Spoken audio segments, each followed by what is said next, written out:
வணக்கம். அதே போன்று பாஜகவிலிருந்து திரு கனக சபாபதியும் இணைந்திருக்கிறார். முதலில் திரு வேல்முருகன், உங்கள்கிட்டேருந்து தொடங்கணும்னு நினைக்கிறேன்.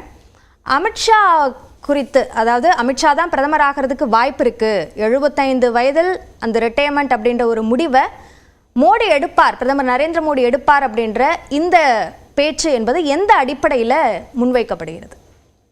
2019 ஏப்ரல் மாதம் 4ஆம் தேதி திரு அமித்ஷா அவர்கள் கொடுத்த ஸ்டேட்மெண்ட்டு, திரு எல்கே அத்வானி அவர்கள் காந்தி நகர் தேர்தலில் நிறுத்தப்படவில்லை, அதற்கு பதிலாக திரு அமித்ஷா அவர்கள் நிறுத்தப்பட்டார்.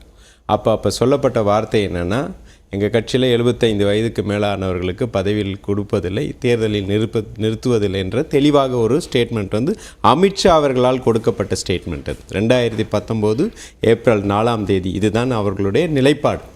இந்த நிலைப்பாடை வச்சு கேட்கும் போது ஏன் இவ்வளோ பதட்டம் அடையணுன்ற விஷயம் இருக்குது அவங்களுக்கு. ஏன்னா அவர்கள் அந்த பிஜேபி ஆர்கனைசேஷனுக்குள்ளாகவே மிகப்பெரிய ஒரு பதவி போட்டி நடந்துகிட்ருக்கு. ஒரு பக்கம் நட்டா அவர்களை அவரை ப்ரமோட் செய்யணும் அப்படின்னு ஒரு ஆர்எஸ்எஸ் பின்புலம் வாய்ந்தவர்கள் இருக்காங்க.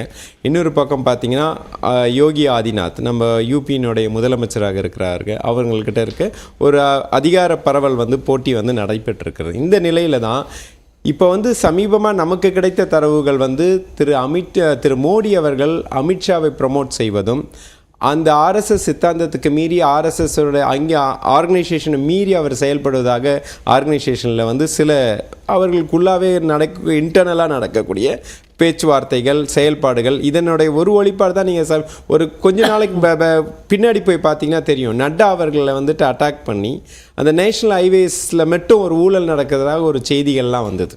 அதற்கு என்ன பின்புலம் பார்த்தீங்கன்னா, இன்கேஸ் இப்போ மோடி அவர்கள் பிரைம் மினிஸ்டராக வராத பட்சத்தில் தெர் இஸ் அ பேக்டோர், அதாவது plan B of BJP team நட்டாவை ப்ரமோட் பண்ணுன்ற மாதிரிலாம் இருந்தாங்க. இதெல்லாம் பரவலாக எல்லாருக்கும் வரக்கூடிய செய்திகள் தான், அதனுடைய உண்மைத்தன்மை நமக்கு தெரியாது. But the fact remains, this is in the public forum, எல்லா இடத்திலும் பேசு பொருளாக இருக்கக்கூடிய விஷயம். அதை ஒட்டி தான் இந்த நிகழ்வு. அப்போ நீங்கள் ஏன் இப்போ இவ்வளோ இல்லை அந்த பேசு பொருளாக இருக்கு அப்படின்னு நீங்கள் சொல்றீங்க. ஆனால் இதுவரைக்கும் பிரதமர் மோடி பிரதமர் வேட்பாளராக இருப்பதற்கு வாய்ப்பில்லை அப்படின்ற கருத்து யாராலையும் சொல்லப்படவே இல்லையே. இந்தியா கூட்டணியில் இருக்கிற மற்ற தலைவர்கள் கூட இப்படியான ஒரு குற்றச்சாட்டை முன்வைக்கவே இல்லையே. குற்றச்சாட்டு இல்லை, இது ஒரு நேரேஷன். அதாவது அங்கே நடைபெறக்கூடிய சில இன்டர்னல் டிஸ்கஷன்ஸ் அப்படின்ற எல்லாருக்கும் எல்லா விஷயங்களும் தெரிவதில்லை. அதே மாதிரி எல்லா விஷயத்தையும் எல்லாராலையும் மறைக்க முடிவதில்லை. அதாவது ஒரு டிஸ்கோர்ஸ் இருக்கும் போது அது ஒரு செய்திகள் பரவ தொடங்குது. அதன் அடிப்படையில் தான் இதை சொல்லுகிறார்கள். அது மட்டும் இல்லாது அவர்களுடைய கடந்த கால எப்படி திரு எல்கே அத்வானி அவர்களோ, திரு சுமித்ரா மகாஜன் அவர்களோ, திரு யஷ்வந்த் சின்ஹா அவர்களோ இப்படிலாம் ஏன் ஒதுக்கப்பட்டார்கள்? அவங்கெல்லாம் எதனால் ஒதுக்கப்பட்டார்கள்? முக்கியமாக அவர்கள் வைத்த ஒரு வாதம் 75 ஆண்டுகளுக்கு மேலாக ஆகிவிட்டது என்ற ஒரு வாதம் தான் வைக்கப்பட்டது. அந்த ஸ்டாண்டு தான் எடுத்தாங்க. அப்போ நாங்கள் குறிப்பாக சரி நாங்கள் அவங்களே சொல்லன்னு வச்சுக்கோங்க, what is stand of the பிஜேபியோட ஸ்டாண்ட் என்னென்னா, நீங்கள் 75 இயர்ஸ்க்கு அப்புறம் யாருக்கும் பதவி தருவதில்லை, யாரையும் முன்னிறுத்துவதில்லை என்ற அடிப்படையில் தான் மிக முக்கியமாக இருந்த அப்படியான எந்த முடிவையும் பாஜக எடுக்கவே இல்லை. அரவிந்த் கெஜ்ரிவாலோட பேச்சுக்கு பதிலளிக்கும் போது உள்துறை அமைச்சர் அமித்ஷா சொல்லி, அதுதான் நான் சொல்றேன், இந்த தேதியை குறிப்பிட்டு நான் சொல்றேன். 2019 ஏப்ரல் 4ஆம் தேதி திரு அமித்ஷா அவர்களால் கொடுக்கப்பட்ட ஸ்டேட்மெண்ட் எல்லா மீடியாலையும் இருக்கு, பேப்பர்ல இருக்கு, போய் பாருங்க. அன்னைக்கு அவர் ஏன் திரு எல்கே அத்வானி அவர்களுக்கு காந்தி நகர்ல சீட்டு கொடுக்கப்படவில்லை என்ற கேள்விக்கு அவர் கொடுத்த பதில் இதுதான்.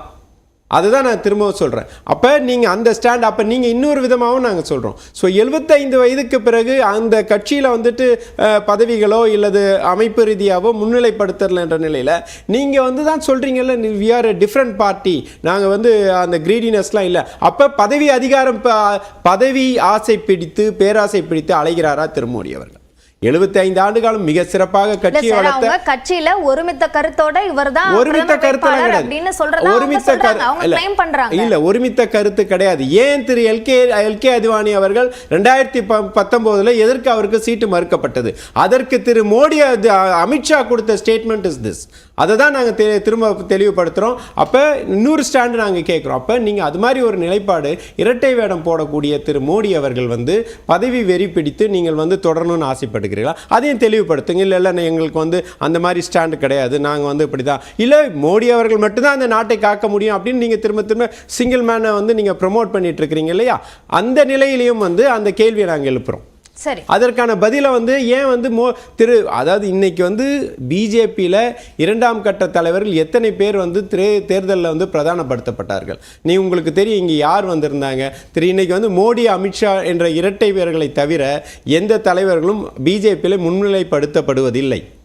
இது யதார்த்தமான விஷயம். திரு ராஜ்நாத் சிங் அவருக்கு இப்போ தான் கொஞ்சம் சான்ஸ் கொடுத்துருக்குறாங்க. நம்ம தமிழகத்துக்கு வரவிட்டிருந்தாங்க. ஏதோ 1-2 இது மாதிரி எல்லாரும் பேச ஆரம்பித்த பிறகு 1-2 தலைவர்களை வந்துட்டு ப்ரமோட் பண்ண ஆரம்பித்தார்களே தவிர இது வந்து அந்த ஆர்கனைசேஷனை மீறி செயல்படக்கூடிய இரட்டையர்களை அங்கே இருக்கக்கூடிய இன்டர்னலாக இருக்கக்கூடிய விஷயத்தை தான் நாங்கள் வெளில கொண்டு வந்திருக்கோம். ஏன் இது பேசு பொருளாக மாறுதுன்னா அவர்களுக்கு ஒரு மிகப்பெரிய பதட்டம் இருக்குது. என்னன்னா இன்டர்னலாக நம்ம பேசின விஷயம் எப்படி வெளில வந்தது, இது ஏன் டிஸ்கோர்ஸாக மாறுது, நேரேட்டிவ் ஆகுதுன்ற ஒரு பயம் வந்து அவர்களுக்கு வந்துருக்கு. ஓகே ஓகே ஓகே திரு கனக சபாபதி, இப்போ ஒருமித்த கருத்து பாஜகவிற்குள்ள இல்லை, இந்த மாதிரியான உட்கட்சி பூசல் அப்படின்ற ஒரு விஷயம் இருக்கு, யார் பிரதமர் வேட்பாளர் என்பதுல மோதல் இருக்கு, அந்த அடிப்படையில தான் இந்த குற்றச்சாட்டை அரவிந்த் கெஜ்ரிவால் முன்வைத்தார் அப்படின்னு திரு வேல்முருகன் சொல்றார். உங்களோட கருத்து?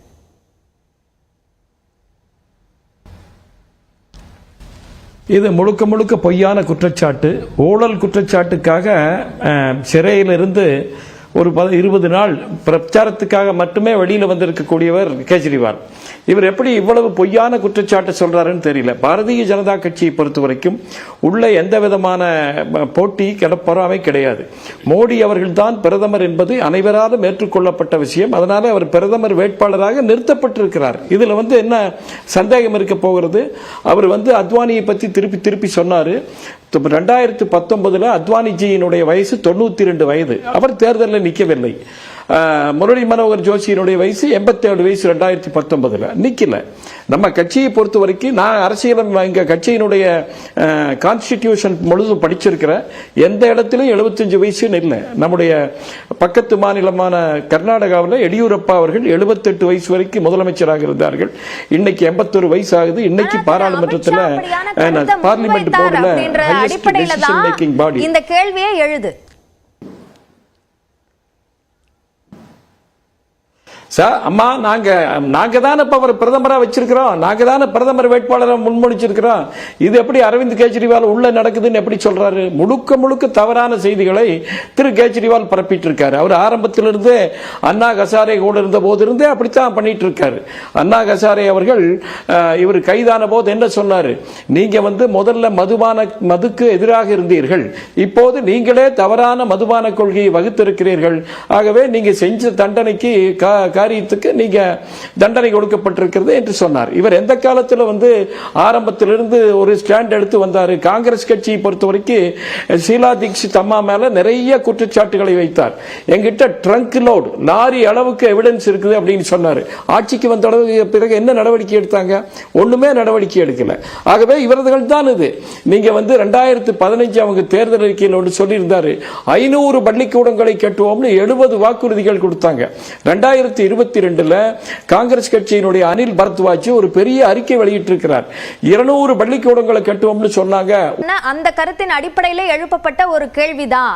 இதற்கான தகவல்களை தெரிஞ்ச அடிப்படையில தான் இந்த குற்றச்சாட்டை அவர் முன்வைக்கிறாரு. அப்போ வேற ஒரு தலைவரை பிரதமர் வேட்பாளராக முன்னிறுத்தல அப்படின்னா அப்போ திரு மோடிக்கு பதவி ஆசையா என்ற கேள்வியையும் எழுப்புறாங்க. பதவி ஆசை கிடையாது. பதவி ஆசை வந்து அரவிந்த் கெஜ்ரிவாலுக்கு தான் பதவி ஆசை. அவருக்கு பதிலாக அவருடைய மனைவி வெளியிட்டு இப்ப எல்லா வேலைகளையும் செஞ்சுட்டு இருக்காரு. மோடி 13 வருட காலம் எப்படி முதல்வராக இருந்தார்னு தெரியும். 10 வருஷ கால பிரதமராக இருந்து நாட்டினுடைய ஏகோபித்த மக்களினுடைய ஆதரவை பெற்றுக் கொண்டிருக்கிறார். ஒரு மனதாக ஒட்டுமொத்தமாக பிரதமர் வேட்பாளராக அவர் மொழியப்பட்டு நாடு பூரா பிரயாணம் பண்ணிட்டு இருக்காரு. பாதி தேர்தல் முடிந்து விட்டது. இதில் எங்க உள்கட்சியில பிரச்சனை இருக்குது? இது அரவிந்த் கெஜ்ரிவாலினுடைய கற்பனை. பொய் சொல்லுகிறார்கள், தவறான செய்திகளை பரப்புறாங்க. அவருக்கு சொல்றதுக்கு ஒண்ணும் இல்லை.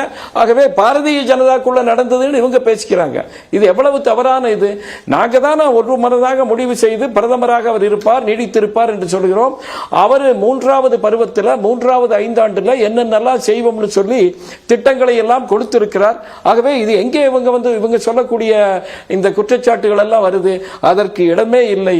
இது வேண்டுமென்றே திரு அரவிந்த் கெஜ்ரிவால் அவர்களால் முன்மொழியப்பட்ட பொய் குற்றச்சாட்டு. இதுல இதற்காக திரு அமித்ஷா அவர்கள் பதிலடி கொடுத்திருக்கிறார்கள். எங்களுடைய சட்டத்திட்டத்தில் அப்படியெல்லாம் ஒன்றும் கிடையாது. ஆகவே பிரதமராக திரு மோடி அவர்கள் தொடருவார். இதில் எந்த விதமான தனிநபர் ஆசையும் கிடையாது. அவர் எல்லா ஆசைகளையும் துறந்தவர். அவருக்கு என்று குடும்பம் இல்லை. அவர் எப்படி பணியாற்றி கொண்டிருக்கிறார் என்பது நாடு முழுவதும் மக்களுக்கு தெரியும். ஆகவே இதில் எங்க இருக்குது போய் அவர் பேராசைங்கிறது எங்க இருக்குது? மக்கள் விரும்பி எங்களுடைய கட்சி ஒருமனதாக தேர்ந்தெடுக்கப்பட்டு அவர் பிரதமர் வேட்பாளராக நிற்கிறார். மறுபடியும் 3வது முறையாக பெரிய அளவு எண்ணிக்கையில் நாங்கள் வெற்றி பெறுவோம். அதில் எந்த விதமான சந்தேகமும் இல்லை. ஓகே, முதற்கட்ட கருத்தை எடுத்துக்கிறேன். திரு இனியன் ராபர்ட், ஓராண்டிற்கு ஒரு பிரதமர் அப்படின்ற ஒரு கருத்தை அமித்ஷா சொல்லியிருந்தார். அதற்கு பதிலாக தான் இப்படியான ஒரு விஷயம் பேசப்படுதா? இப்போ அரவிந்த் கெஜ்ரிவாலால பிரதமர் வேட்பாளர், அவர்களோட பிரதமர் வேட்பாளர் குறித்த ஒரு சந்தேகம் அதற்கு பதிலாகத்தான் இப்போ எழுப்பப்படுதா? இல்லை, நீங்கள் இந்தியா கூட்டணி ஆட்சிக்கு வந்தால் ஓராண்டுக்கு ஒரு பிரதமர் அப்படின்னு சொல்றதுல எந்த தப்பும்